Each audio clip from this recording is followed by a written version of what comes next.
I was a medical student in Africa. I had just begun this in this new medical school. I was full of myself. I was, in my third year and quite cocky. And overnight, my world sort of collapsed.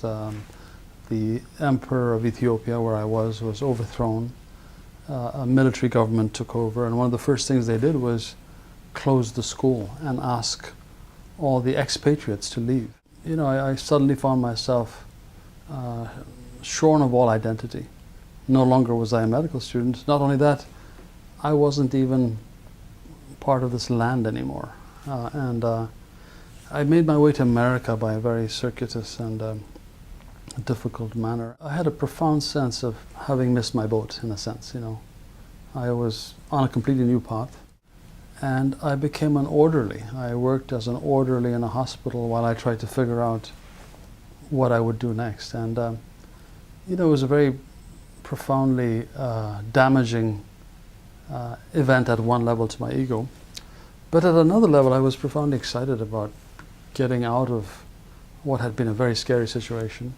Happy to be in America. I think many people across the world vicariously live the American dream, and there was a sense of arrival in something that I already well understood in a funny way. And I was getting caught up in that blue-collar life. I had money, and I worked the night shift, and I sort of enjoyed what I did. But I remember one moment spotting a medical student spotting a book that a medical student had left behind on a nurse's counter. And it was the book that I had read as a student, and with which I had a tremendous relationship. I mean, I could recite passages from that book by heart. I still can.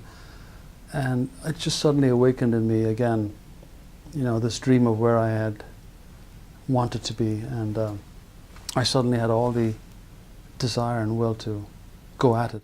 Here I was, I would have had to start all over again. And to me, it had just seemed like impossible.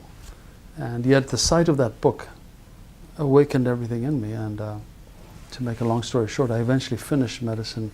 Now when I look back, I think that the most profound medical training I ever had was in the year I spent as an orderly, in seeing what happens to the patient in the 23 hours and 59 minutes that the doctors are not in the room. And really understanding the dimensions of human suffering, and how easily one person, usually in the form of a nurse, can alleviate that by a kind word, by a touch. And it wasn't a lesson that I necessarily understood then, but it's ironic that, if you were to condense everything I do now, in a sense it would be to help students imagine the suffering of the patient. That is in essence what I do in my writing, in my practice. And it all came about from that insight. So much about setbacks or disasters is discovering that this thing that you set your heart on wasn't really what you needed. It may have been what you wanted, but it wasn't what you needed.